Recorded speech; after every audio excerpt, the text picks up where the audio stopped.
Olá, boa noite, que bom ter a sua presença aqui. Estamos no nosso terceiro programa. E amanhã chegou o grande dia de você visitar a Igreja Adventista do Sétimo Dia, às 9 da manhã, para o início da Semana Santa. Essa semana que você sabe, uma semana especial. Uma semana onde nós estudamos a vida e o valor do sacrifício de Jesus que foi feito na cruz por você. E é por isso que essa semana tem o título A Paixão de Cristo é Você. É uma semana especial, uma semana onde você vai poder estudar mais sobre a vida de Jesus, saber mais como foi o ministério dele e principalmente saber quão grande é o amor dele por você. E é por isso que eu quero fazer novamente o convite para você. Amanhã, às 9 da manhã, em todas as igrejas adventistas espalhadas pelo Brasil, você pode visitar qualquer uma delas, porque estará tendo início essa semana especial, a Semana Santa. É por isso que você vai acessar o site encontreumaigreja.com.br e vai localizar o endereço da igreja mais próximo de você. Bem facinho, encontreumaigreja.com.br. Você é o nosso convidado especial. E estenda esse convite também para os seus familiares e os seus amigos, às 9 da manhã, numa igreja adventista do Sétimo Dia, para ter início, então, a Semana Santa. A Paixão de Cristo é você. Você é o nosso convidado especial. E claro que você também deve estudar a Palavra de Deus no decorrer dos dias da semana aí na sua casa também. E é por isso que nós oferecemos para você este material, esse DVD duplo, DVD Respostas com o pastor Ivan Saraiva. São 15 temas aqui que você vai poder estudar um pouco mais, estudar sobre temas que são controversos no cristianismo e que eu tenho certeza você tem várias dúvidas. Por isso, peça esse material, não deixe de ter. Você acessa novotempo.com/está escrito. Lá você vai preencher um cadastro que é bem simples, bem rapidinho e vai receber esse material gratuitamente na sua casa. Por isso, acesse agora novotempo.com/está escrito e peça o seu DVD Respostas. A verdade pura e simples. Você já se sentiu sozinho? Alguns dias assim, com aquele sentimento? Você sabia que a vida de Jesus também foi uma vida solitária? A obra da redenção foi uma obra solitária. Mas Jesus, ele viveu só para que você nunca mais se sentisse sozinho. Hoje nós vamos estudar sobre esse tema, por isso, fique conosco, não mude de canal e acompanhe mais esse tema especial com o pastor Ivan Saraiva. Mas antes, vamos escutar uma mensagem musical com o quarteto Arautos do Rei.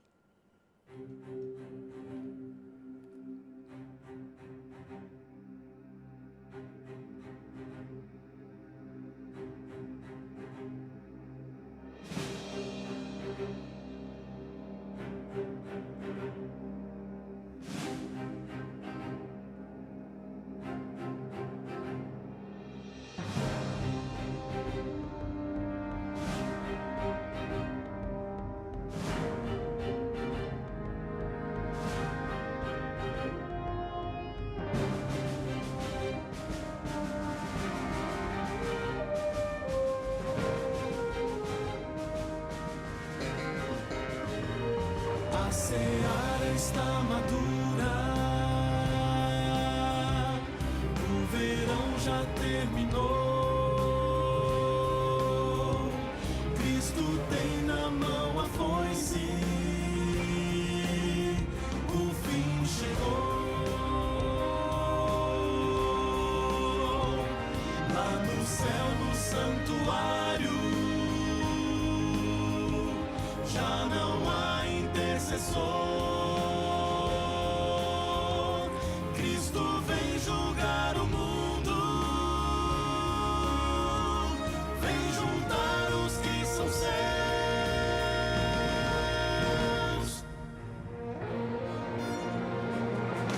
Leve virá, leve virá.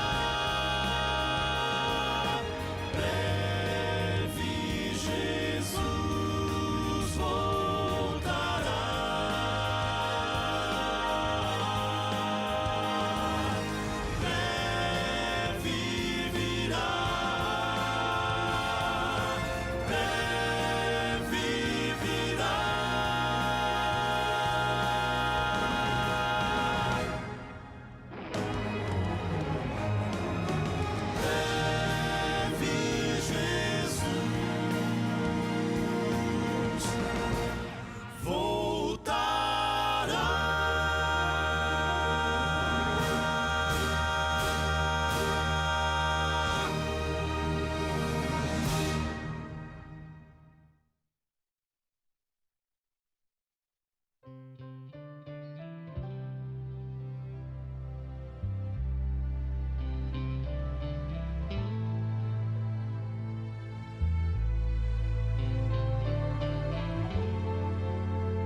Depois de tanto esperar, escutei uma voz do céu,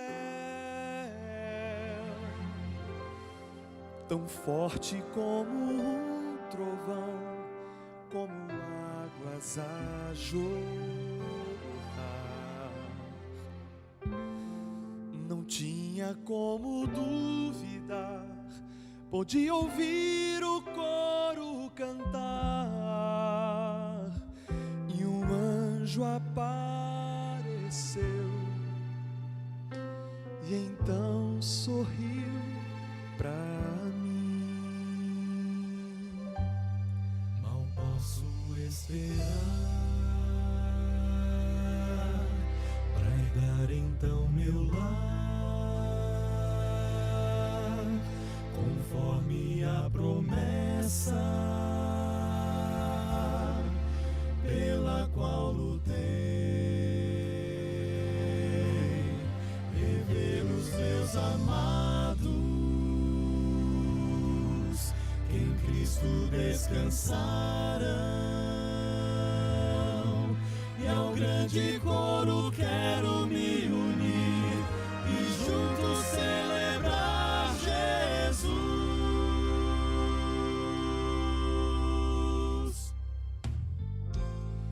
Não posso nem acreditar que meus olhos podem ver a glória do Senhor Jesus, a estrela da manhã.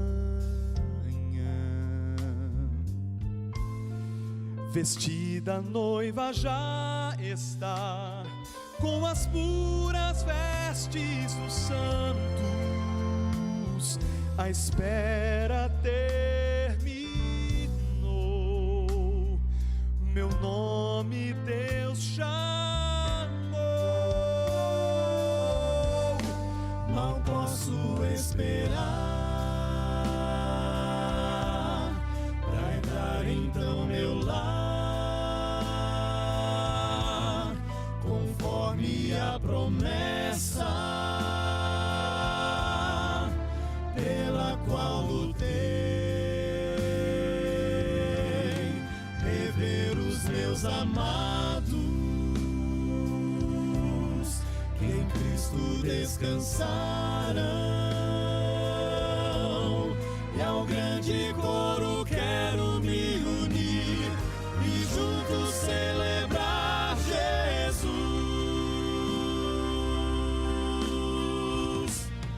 Então vou abraçar e estar juntinho aos meus, chorar, sorrir, louvar, pois o dia enfim chegou.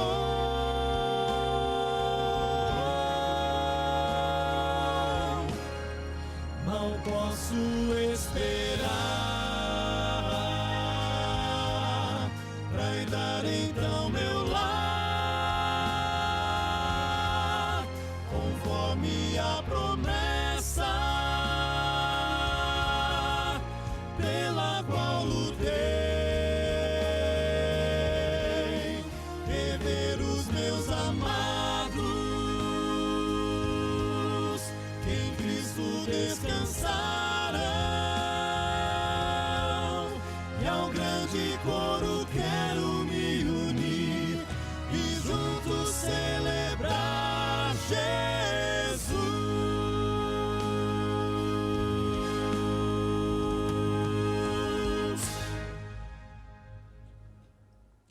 Tudo o que nós desejamos é que verdadeiramente esse dia chegue. Jesus venha a essa terra e possa nos trazer a alegria que eu e você desejamos já por tanto tempo, pelo longo de toda a nossa vida, de toda a nossa história. Sem dúvida nenhuma, Jesus Cristo é o nosso Redentor, o Alfa e o Ômega, o princípio e o fim. Todas as coisas da Bíblia, antes dele nascer, convergiam para ele, e depois da sua vida, morte e ressurreição, todas as coisas partem de Jesus. Jesus é o centro da história do universo e também deve ser o centro da minha e da sua vida. Quando Ele está no centro, nós ficamos na periferia, apenas observando, admirando e seguindo o exemplo desse que é o nosso modelo. É Ele que deve ser o nosso padrão de excelência. Não é apenas o nosso Código Civil, o Código Criminal, realizado ou elaborado por homens, mesmo que no decorrer de décadas. Todos nós sabemos que elas são falhas e imprecisas. Mas quando nós seguimos o modelo do Salvador, todas as coisas da nossa vida começam a se desenrolar. Existe um verso da Bíblia que eu gosto muito. Segundo Samuel 22:33 diz assim: Deus é minha força e fortaleza, e Ele desembaraça perfeitamente os meus caminhos.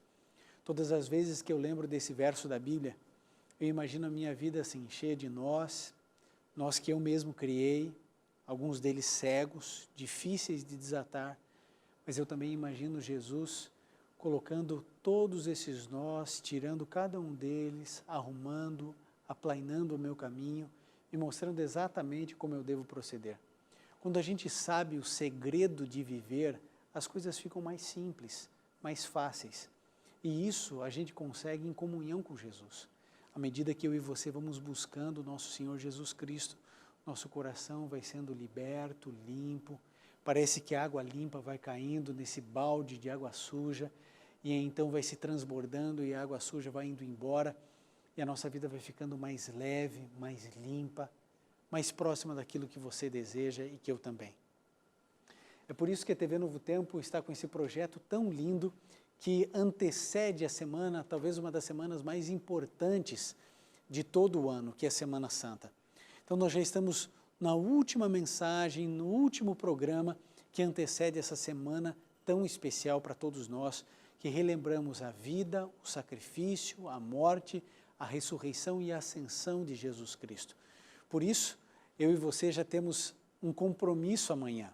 Já firmamos esse compromisso nos 2 dias anteriores e agora você já sabe, amanhã, às 9 horas da manhã, todas as igrejas adventistas do 7º dia estarão com suas portas abertas, esperando você e a sua família. Nós iremos adorar o nome do Senhor Jesus juntos, nós iremos estudar um pouco da vida de Jesus. É uma programação aberta e feita para todas as pessoas de todas as denominações religiosas. Aliás, todos os anos a Igreja Adventista prepara uma semana muito especial para as pessoas que não são adventistas do 7º dia, que pertencem a outras denominações religiosas, mas que também amam Jesus. E é tão gostoso percebermos a igreja cheia de amigos, pessoas das mais diferentes denominações religiosas, mas que juntos aprendemos a amar Jesus e estar perto dele. Sabe, eu sempre digo no Está Escrito Adoração, aquele que nos une é muito maior do que aquilo que nos separa. Por isso você pode vir de braços abertos, de coração aberto, você será muito bem recebido. Então você já sabe, amanhã, dia 28 de março, às 9 horas da manhã, em alguma igreja adventista bem pertinho da sua casa. Você não sabe onde tem uma igreja aí perto de você? É simples. encontreumaigreja.com.br. encontreumaigreja.com.br. Esse é o endereço do site. Ali você digita de maneira bem simples o nome da sua cidade e já vai aparecer então todos os endereços de igrejas aí na sua localidade. Uma delas vai ser bem perto da sua casa e eu tenho certeza que você vai gostar muito. É a extensão da Novo Tempo. Se você gosta da Novo Tempo, você vai gostar da Novo Tempo aí que é perto da sua casa, que é a Igreja Adventista do 7º dia. Você sabe, você é meu convidado especial. E hoje, nesse último momento que antecede essa semana tão especial que iremos começar a partir de amanhã cedo, às 9 horas da manhã, eu gostaria de refletir com você um pouco a respeito da vida de Jesus, dos sentimentos dele e da solidão de Cristo. Você sabe que muitas vezes um herói é solitário. Se isso acontece no meio humano, quanto mais no coração de Jesus. Você imagine, só para começar a ter uma ideia, que Jesus caminhava aqui nessa terra, mas não tinha ninguém como ele. Ele era 100% homem e 100% Deus. Não havia ninguém como ele. Então ele já não tinha nenhum par, ele já não tinha alguém para de igual para igual conversar. Agora ele estava aqui revestido de humanidade, seu pai continuava no céu, lhe acompanhando a cada instante, a cada momento, mas ele veio aqui para uma missão que poderia ser bem-sucedida ou que poderia ser fracassada. Imagine que se Jesus perdesse tudo, se ele errasse, se ele cedesse à tentação, se ele pecasse, todos nós estaríamos perdidos. O plano da redenção teria falhado e eu e você estaríamos fadados a morrer eternamente. Graças a Deus e ao sacrifício de Jesus, hoje eu e você temos esperança de que depois da morte estaremos descansando no pó da terra e quando Jesus voltar nas nuvens dos céus, aí sim seremos ressuscitados como um dia Jesus ressuscitou e aí estaremos juntos com Deus, com Jesus, estaremos juntos com os nossos amados para nunca mais nos separarmos. Mas você já pensou sobre a vida de Jesus aqui na terra? A Bíblia declara que ele pisou o lagar sozinho. Agora, o que era esse lagar? O que a Bíblia quis dizer com isso? O que isso significa? O que representa? Olha, talvez os versos mais apropriados para começarem a mostrar o que de fato Jesus viveu e sentiu aqui na terra seja Isaías 63. Se você tem uma Bíblia, você pode abri-la. Você sabe que nós aqui da Novo Tempo sempre iremos incentivar você não apenas a ter uma Bíblia, mas a estudar, a ler, a conhecer cada vez mais a Bíblia e a sua palavra. Isaías 63, a partir do verso 1, nós lemos o seguinte: Quem é este que vem de Edom, de Bossa, com as vestes tintas de escarlate? Quem é este vestido de esplendor que marcha na grandeza da sua força? Sou eu que falo em retidão, poderoso para salvar. Porque estão vermelhas as tuas vestes como os trajes daqueles que pisam no lagar? Eu sozinho pisei no lagar. Dos povos ninguém ouve comigo. Pisei-os na minha ira e os esmaguei no meu furor. O seu sangue salpicou as minhas vestes e manchei toda a minha roupa. Querido, o que nós encontramos aqui é uma teofania. Isaías está tendo uma visão.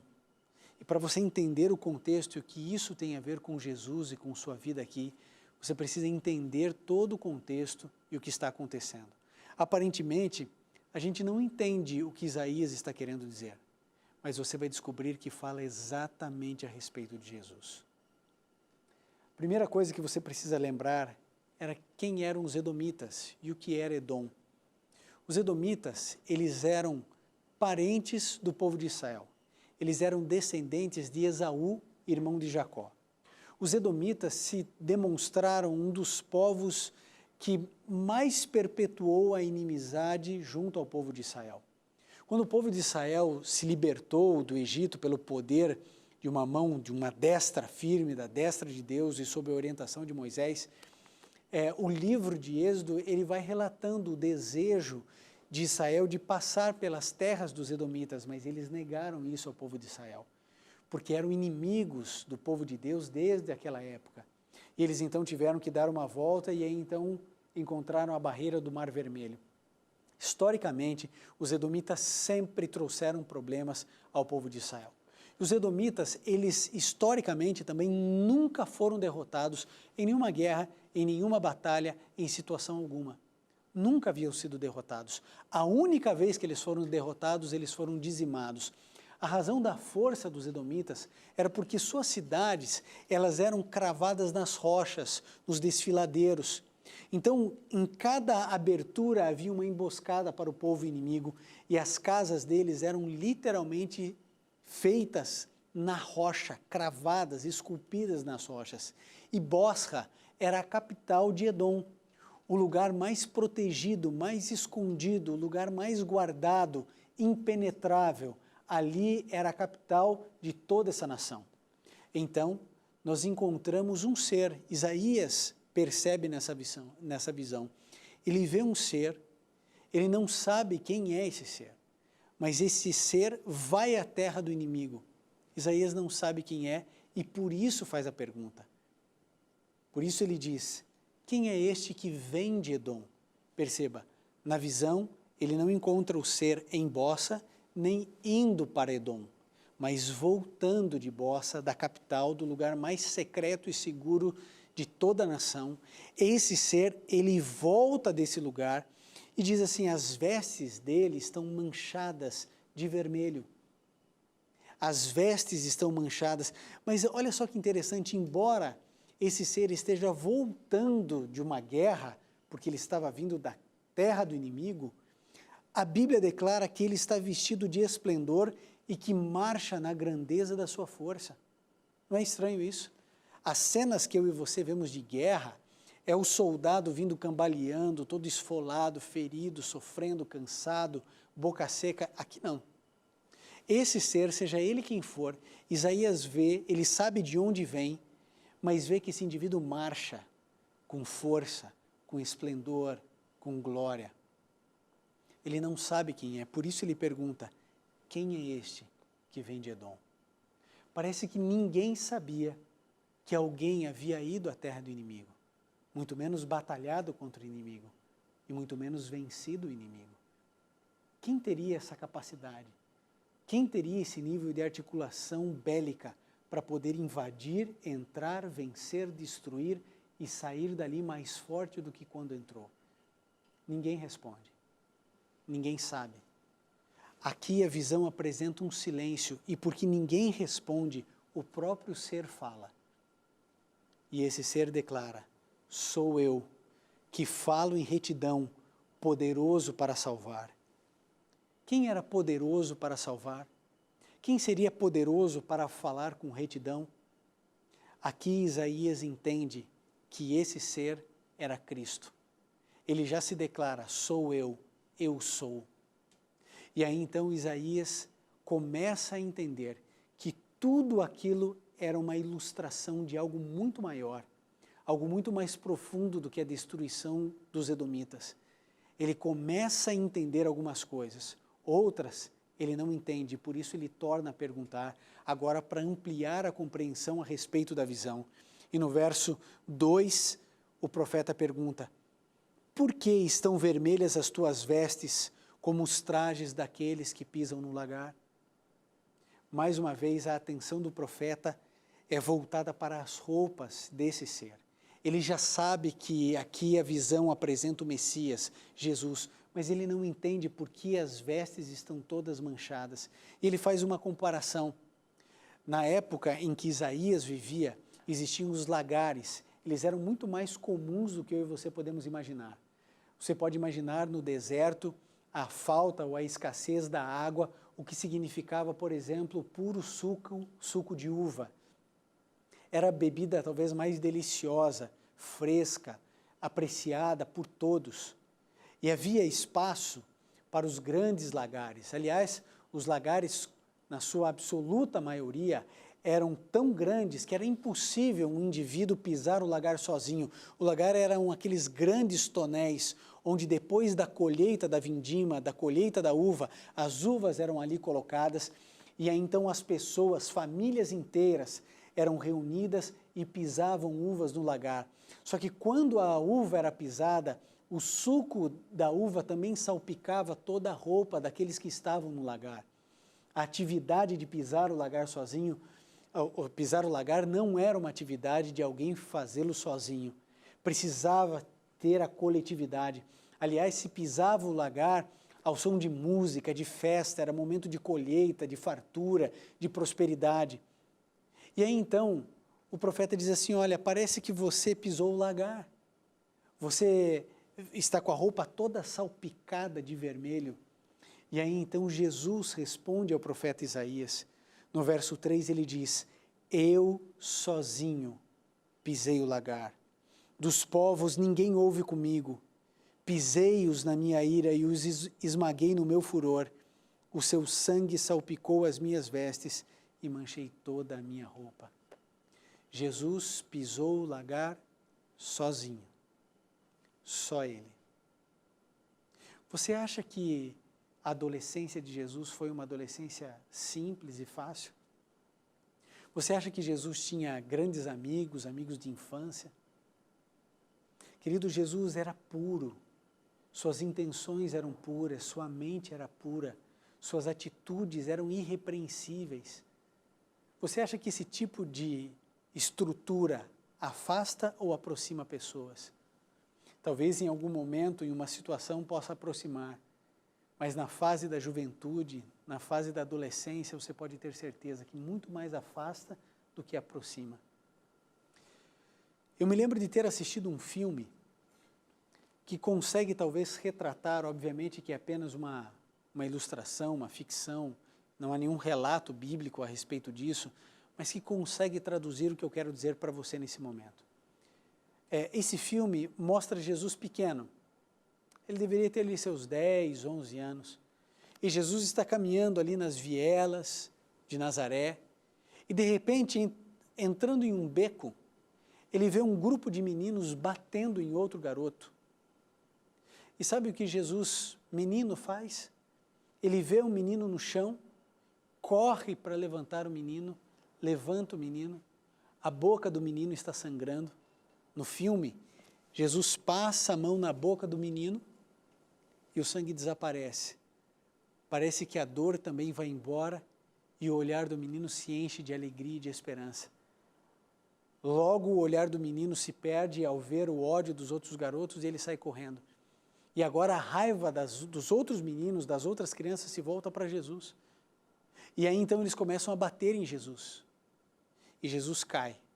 Quando Jesus cai, os meninos se afastam, Jesus calmamente se levanta e fica em pé diante deles mais uma vez. Já com o cabelo desarrumado, desalinhado, já com poeira no corpo, Jesus continua olhando para eles. O interessante da cena desse filme é que o olhar de Jesus é um olhar puro, meigo, de amor para com aqueles meninos. E o olhar deles é um olhar de raiva e ódio. Eles tornam a avançar sobre Jesus e continuam batendo no menino Jesus, que torna a cair. Eles param de bater novamente. Jesus se levanta, sacode um pouco a poeira e continua olhando com amor. Aqueles garotos continuam com ódio no olhar e avançam de novo a Jesus e batem, só que agora batem com muito mais força. Jesus cai no chão e eles vêm e chutam Jesus de todos os jeitos. Quando eles resolvem parar de bater, Jesus levanta pela terceira vez. Jesus agora está sangrando. Jesus levanta e torna a olhar os garotos com o mesmo amor, com a mesma paixão. E pela primeira vez, aqueles meninos se constrangem, porque veem que nada resolve, e eles saem correndo. Jesus, menino, mais uma vez tenta tirar a poeira, não opera um milagre em si, tirando o seu sangue, não faz isso. E a câmera vai se afastando de Jesus, e Jesus de cabeça baixa vai caminhando. O que ninguém sabe, aqueles que estão assistindo a cena, é que alguém observava Jesus. Maria olhava tudo de longe, sem interferir em nada. Maria está olhando e chorando, as lágrimas descendo, e ela vê Jesus passar, até a hora que Jesus levanta a cabecinha e vê a sua mãe, e então ele corre para a mãe, abraça Maria. Ele não deve chegar muito mais alto do que a cintura de Maria. Ele abraça a sua mãe, chora, chora, chora, e o silêncio é quebrado quando ele olha para a mãe e diz assim: mãe, por que eu sou diferente de todo mundo? Mãe, por que eu não tenho amigos? Mãe, por que eu penso diferente de todas as outras pessoas? Ninguém me entende, mãe. Ninguém me entende. E Maria não faz nada a não ser chorar com Jesus. Às vezes nós pensamos, imaginamos ou deduzimos que Jesus pisou o lagar apenas no Calvário, que apenas a cruz foi um lugar de trevas e solidão, mas não. Toda a vida de Jesus foi uma vida solitária. E sabe por que ele foi sozinho? Para que nunca mais ninguém precisasse ser. Nunca mais. Há um tempo eu li a reportagem de um indivíduo que mora sozinho há 37 anos em uma ilha. 37 anos. Não é que ele não vê pessoas há 37 anos, ele cuida de uma ilha. Ele é o zelador da ilha, há 37 anos. Mas na reportagem ele dizia que ele já passou mais de 45 dias sem ver nenhum outro ser humano. E que isso era mais comum do que nós, leitores ali, podíamos imaginar. O indivíduo sozinho em uma ilha, 37 anos. Porém, ele nunca se sentiu só. Você entende que existe diferença entre solidão e solitude? Solitude é quando você escolhe estar sozinho. Nós homens entendemos bem isso.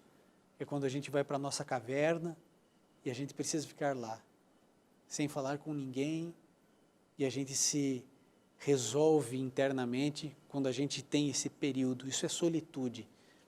Jesus teve o seu momento, os seus momentos de solitude, mas ele também teve os seus momentos de solidão. Solidão profunda. Não existir ninguém capaz de acomodá-lo, de cuidar dele. Você se lembra na quinta-feira que antecedeu a morte de Jesus? Ele chama Pedro, Tiago e João para que fosse um pouquinho mais retirado, em um lugar mais solitário, no jardim do Getsemane. E ele diz assim, olha, eu vou me retirar e eu preciso que vocês fiquem aqui orando por mim. Jesus estava clamando por simpatia.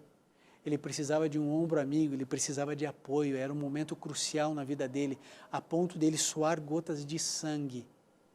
Só que por 3 vezes Jesus pediu para que eles permanecessem em vigília e em oração. E por 3 vezes Jesus encontrou os seus discípulos dormindo. Dormindo. Interessante isso. Quando Jesus precisa de nós, parece que a gente dorme. Parece que nos é dado um sonífero poderoso e nós simplesmente descartamos Jesus da nossa existência. E Jesus continua só. Agora, a solidão profunda de Jesus, uma solidão tão profunda e densa que a gente poderia cortar com uma faca, a cada minuto da vida de Cristo, a solidão persistia.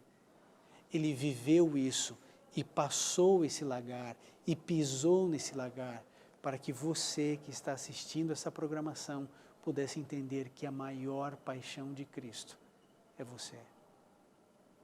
Ele foi sozinho para que você nunca mais se sentisse sozinho.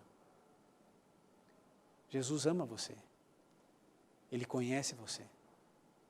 Ele conhece suas dores, seus traumas, os seus complexos, as suas angústias, as suas dores mais profundas. Ele entende você. Nos momentos mais angustiosos da sua vida, Jesus viu, acompanhou. Você não viu, mas ele chorou. Nunca na história da humanidade uma lágrima caiu sozinho. Sempre foi acompanhado pelas lágrimas de Cristo. E a Bíblia declara que essas lágrimas, elas são recolhidas em um odre. Elas são recolhidas em um jarro espiritual. E Deus cuida de cada uma dessas lágrimas, porque cada uma delas tem um motivo, uma razão de ser.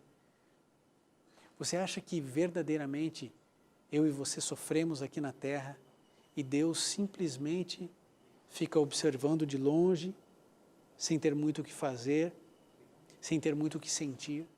É claro que não. Ele entende a sua dor e a minha dor. Ele entende quando nada dá certo. Ele entende quando tudo não tem sentido.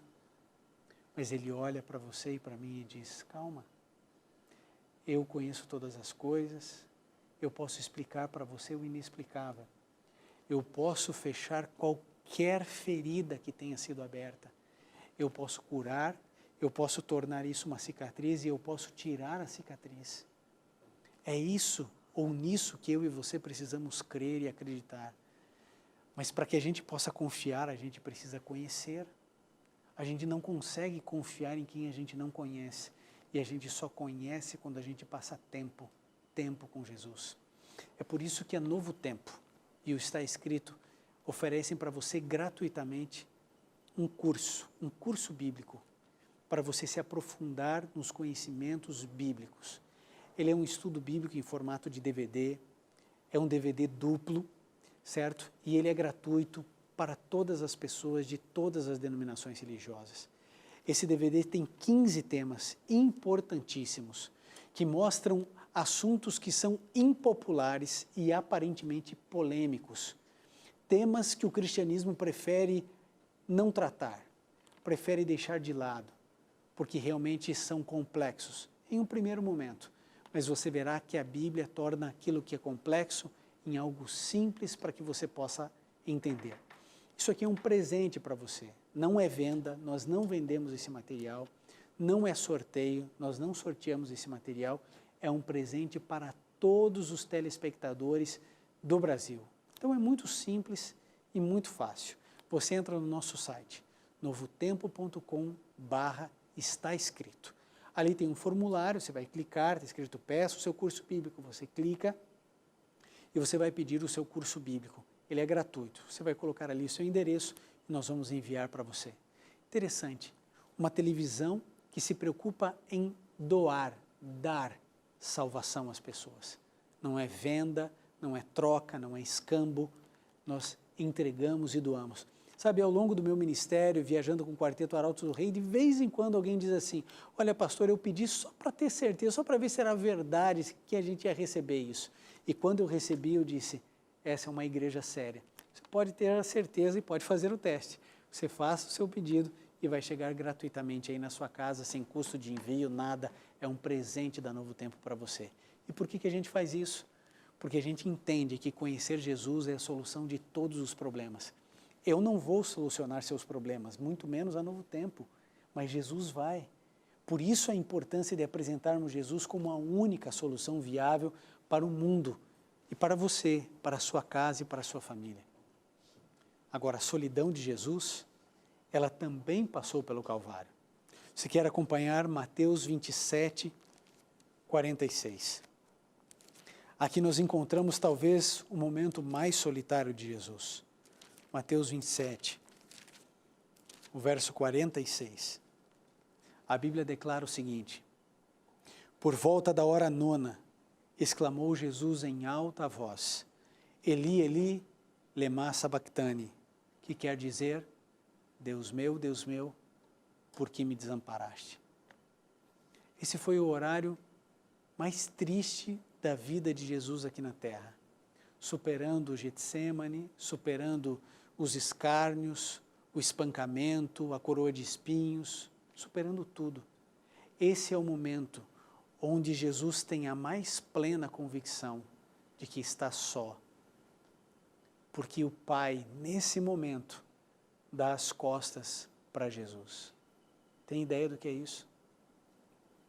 O que Jesus declara aqui, Deus meu, por que me desamparaste, não foi apenas um sentimento ou uma percepção de Jesus. Foi muito mais do que isso, muito mais profundo do que isso. De fato, Ele carregava sobre si todos os nossos pecados.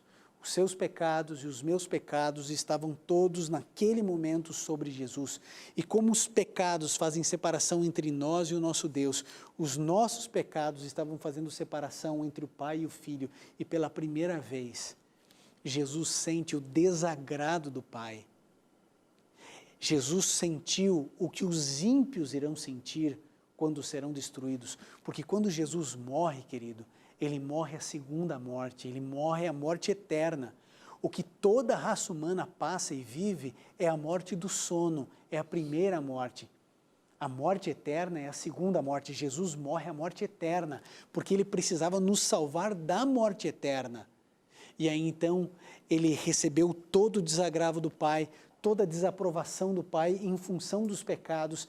Nesse momento, os anjos que gostariam de ajudá-lo, de socorrê-lo, são impedidos, as trevas físicas acontecem, o sol deixa de dar seu brilho, os rios param de correr, as aves param de cantar, as pessoas entram em silêncio e em pavor.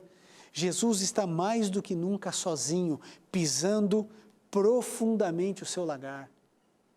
Nessa angústia de alma, nessa solidão tremenda, recebendo todos os pecados de todos os seres humanos, de todas as eras e toda a sua culpa em um único momento, o coração de Jesus se rompe, explode de dor,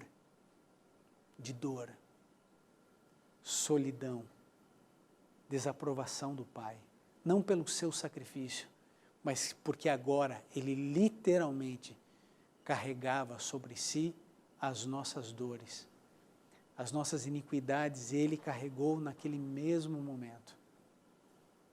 Você entende por que Jesus foi tão só? Como ele viveu e como ele pisou esse lagar sozinho? Agora você imagine a dor do Pai, porque Deus tinha autoridade de tirar Jesus dali, tinha o poder de tirar Jesus dali. Um pensamento de Deus e toda a legião de anjos do céu estaria ali para socorrer Cristo, para destruir, para matar qualquer ser humano que estivesse perto.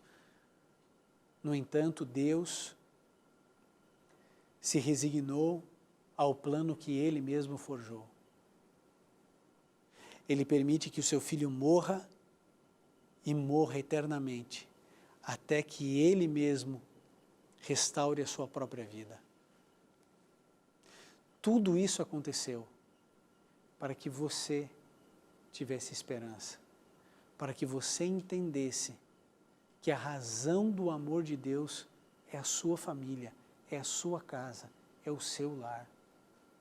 Sabe o que é mais curioso de tudo isso? É que Jesus não foi nada original. Quando Jesus usa essa expressão Eli, Eli, lema sabachthani, quando ele usa essa frase, Deus meu, por que me desamparaste? Ele faz uma ponte com o Salmo 22, o verso 1.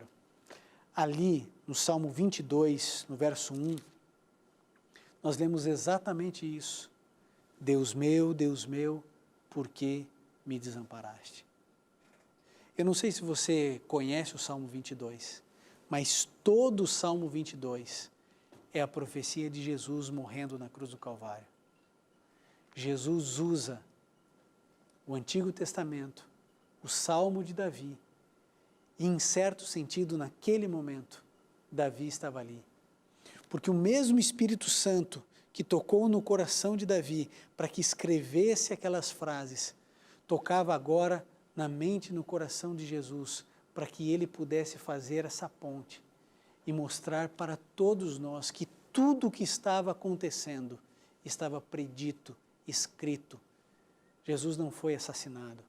Não foram os judeus que mataram Jesus, muito menos os romanos. Ele entregou a sua vida.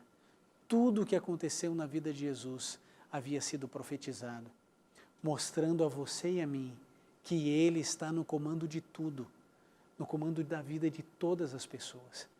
E Ele quer comandar a sua existência também. Mas você precisa deixar. Você precisa falar, Senhor, toma conta da minha vida, até agora eu só errei, até agora eu só sofri. Por favor, Jesus, muda a minha maneira de entender as coisas. Eu quero que o meu coração pertença ao Senhor. Eu quero que a Tua graça inunde a minha vida. Eu sei que ainda existe graça, eu sei que ainda existe chance de salvação, de redenção, de perdão. Eu sei disso, eu sinto que ainda há chance para mim. Mas, por favor, Jesus, se eu continuar nesse caminho, eu vou continuar sofrendo. Eu quero e eu preciso de uma nova chance. Eu preciso começar de novo. O Senhor pode zerar o meu cronômetro. O Senhor pode me ajudar a caminhar de um jeito diferente. Se eu precisar trocar de caminho, eu troco. Se eu precisar mudar a minha maneira de andar, eu mudo. Mas eu quero e eu preciso da Tua ajuda. Será que é isso que você quer dizer a Jesus? Você precisa dizer isso a Ele? Você tem no coração o desejo de ter a sua vida transformada? Você quer ser mais feliz? Você quer ter paz no coração? Você quer uma vida de paz, de harmonia, de felicidade? Você quer herdar a vida eterna? Você quer que de fato Jesus tome conta da sua existência? Então você precisa dizer isso a Ele. Pegue a sua Bíblia, ore mais a Deus, passe mais tempo com a Bíblia, lendo, estudando, entendendo. Sabe o que Jesus Cristo disse quando veio aqui a essa terra? Ele disse assim, examinai as Escrituras, porque julgais ter nelas a vida eterna e são elas que de mim testificam. João 5,39. Então, eu acho que se essa é a orientação de Cristo, você pode fazer, sem medo de errar, sem preocupação. Examine a Bíblia, estude a Bíblia, Como que a gente estuda a Bíblia? Talvez você diga assim, mas pastor, eu não sei nem por onde começar. Eu começo pelo Antigo, pelo Novo Testamento. A minha Bíblia, as páginas são até grudadas assim ainda, porque não tem uso. Pastor, o que eu faço? Você precisa de ajuda? Então eu convido você, querido, amanhã, às 9 horas da manhã, todas as igrejas adventistas do 7º dia estarão abertas, esperando você. Não importa onde você viva, não importa onde more, nós estaremos ali para estudarmos a vida de Jesus. E você é a minha convidada especial. Minha convidada especial. Esses dias eu estava no Rio de Janeiro, um pastor, um colega meu, disse assim, olha, eu estava numa pequena reunião, conversando com os meus amigos e com os meus colegas, e logo depois do culto, apareceu uma senhora católica, uma senhora distinta, uma senhora do bem. E ela disse assim, olha, o pastor Ivan me convidou para vir à igreja e eu saí da minha casa e cheguei aqui. Eu já vi que o culto acabou, mas eu estou aqui para aprender mais da palavra de Deus. E no mesmo dia, às 3 horas da tarde, ela já teve o seu primeiro estudo da Bíblia. E o pastor me contava da alegria e da felicidade dela. Eu queria que você tivesse uma experiência assim. Eu sei que talvez você nunca tenha ido a uma igreja, ou talvez você nunca tenha ido a uma igreja adventista, não sei, mas eu quero te desafiar a isso, é um convite muito especial. Amanhã, a partir das 9 horas da manhã, nós estaremos todos de braços abertos para que você conheça Novo Tempo em formato de igreja, com o seu culto, com as suas reflexões, sempre com uma mensagem bíblica, com uma boa mensagem musical, esperando você para juntos adorarmos o nome do Senhor. O Quarteto Arautos do Rei irá cantar agora. E eles cantarão de que ainda existe graça para você e para mim. Ainda existirá momentos de alegria e de felicidade e de oportunidade para você nascer de novo. Momento de reflexão, momento de alegria e de esperança. Querido, a maior paixão de Cristo sempre foi você. Dê uma chance a Ele. Ele vai cuidar de você. Ele vai abraçar você. Porque ainda existe graça. Ainda existe o momento de você tomar a sua decisão ao lado de Jesus. Faça isso. Eu tenho certeza que você jamais irá se arrepender.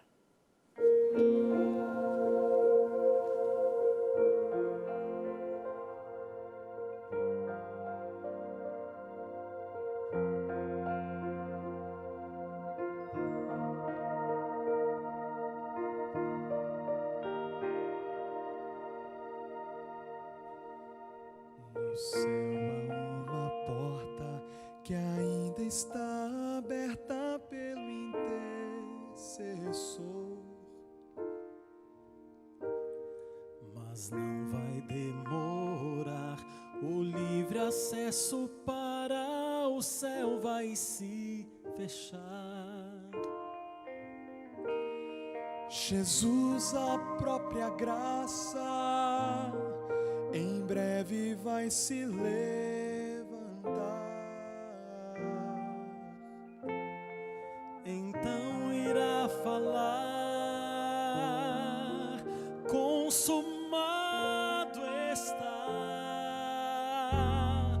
Ainda existe graça,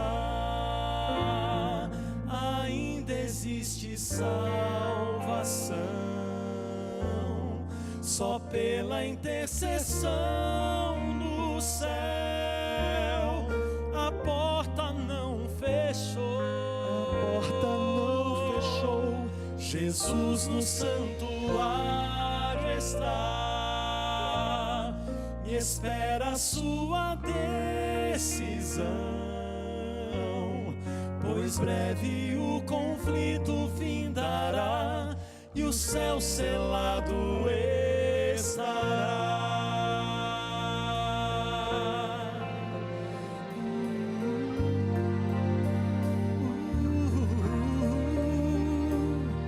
Não perca a grande chance de abrir a porta do seu coração a Deus.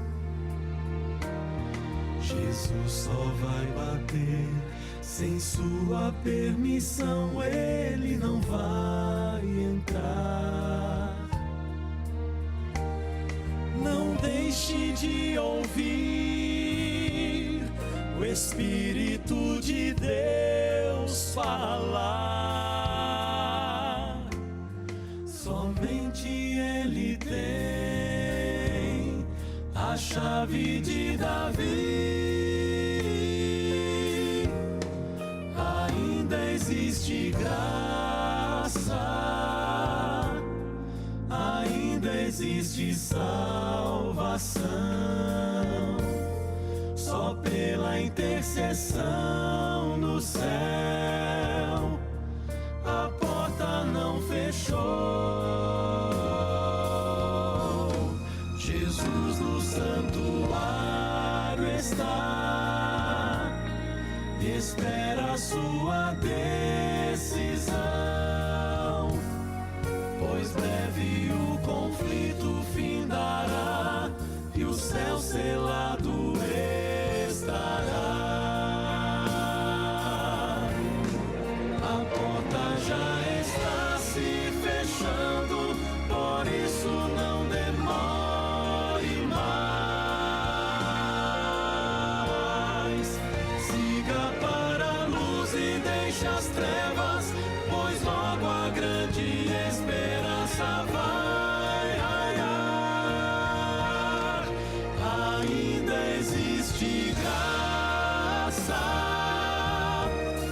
ainda existe salvação. Só pela intercessão no céu a porta não fechou. Jesus no santuário está e espera a sua decisão, pois breve o conflito findará e o céu selado estará. Abra a porta, deixe ele entrar. Ainda existe graça.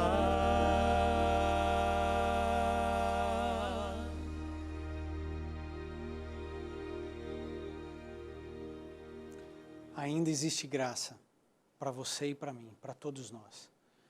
Ainda existe oportunidade de salvação. Só que a graça, ela não permanecerá franca a todos todo o tempo.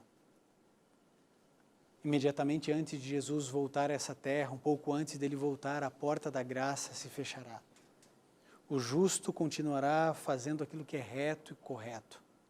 O ímpio continuará em seus pecados. Nesse momento, tudo estará definido. Nós não estaremos mais preocupados com o nome de placa de igreja. Existirão pessoas salvas e pessoas perdidas.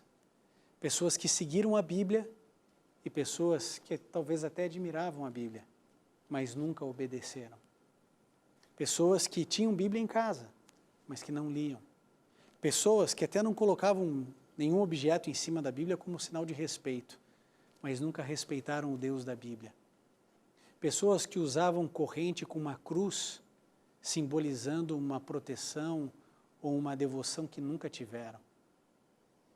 Querido, muito mais do que fazer o sinal da cruz ao passar diante de uma igreja, você precisa ter a cruz de Cristo dentro do seu coração. Você precisa respeitar o teu Criador e entender que Ele ama você, é apaixonado por você, cuida de você, mas Ele é Deus. E Ele sabe exatamente o que é melhor para você. E às vezes, aquilo que Ele deseja não é o que você almeja. Mas quando nós entendemos que Ele passou a solidão, que Ele pisou o lagar sozinho, que Ele morreu, ressuscitou, fez tudo por amor a nós, esse amor deveria nos constranger. Esse amor deveria mexer comigo e com você de tal maneira e deveria nos impedir de fazer algumas coisas e nos motivar a fazer outras. Esse amor deveria penetrar agora na sua vida e arrancar você de onde você está e mostrar para você um caminho melhor. Talvez seja um caminho aparentemente mais simples, talvez não seja tão florido, talvez esse caminho machuque os seus pés, Talvez esse caminho sangre você. Mas, querido, não é questão de optar entre o melhor ou o pior caminho. A questão é que só existe um caminho, um único caminho para o Pai, para Deus. Esse caminho é Jesus. Por isso, o nosso apelo, para que você vá a uma igreja, para que você estude a Bíblia. Por isso, o convite constante aqui na Novo Tempo, para você se dedicar à leitura desse livro, porque esse livro vai mostrar para você exatamente o caminho que você e sua família devem seguir. Querido, na próxima semana, o mundo cristão vai parar. Vão relembrar um monte de coisas. Você verá pessoas falando, os artigos na internet, na televisão, rádio. Mas tudo isso não tem sentido se Jesus não estiver dentro do seu e do meu coração. Se de fato não estivermos passando tempo com o Senhor Jesus. Passe tempo com Ele. Eu tenho certeza que você será feliz. Se puder, feche seus olhos, curve sua fronte e vamos juntos orar. Querido Pai, nós te agradecemos porque Jesus veio a essa terra e pisou o lagar. Sofreu o nosso sofrimento, recebeu a paga pelos nossos pecados, morreu no nosso lugar e nos oferece vida e vida eterna. Nós te agradecemos e pedimos que esse sacrifício seja válido na vida de todos nós. Por isso entregamos nosso coração, nossa mente, nossos pensamentos, intenções, palavras e ações, para que o Senhor nos molde segundo a tua santa e boa vontade, em nome e por amor de Jesus. Amém.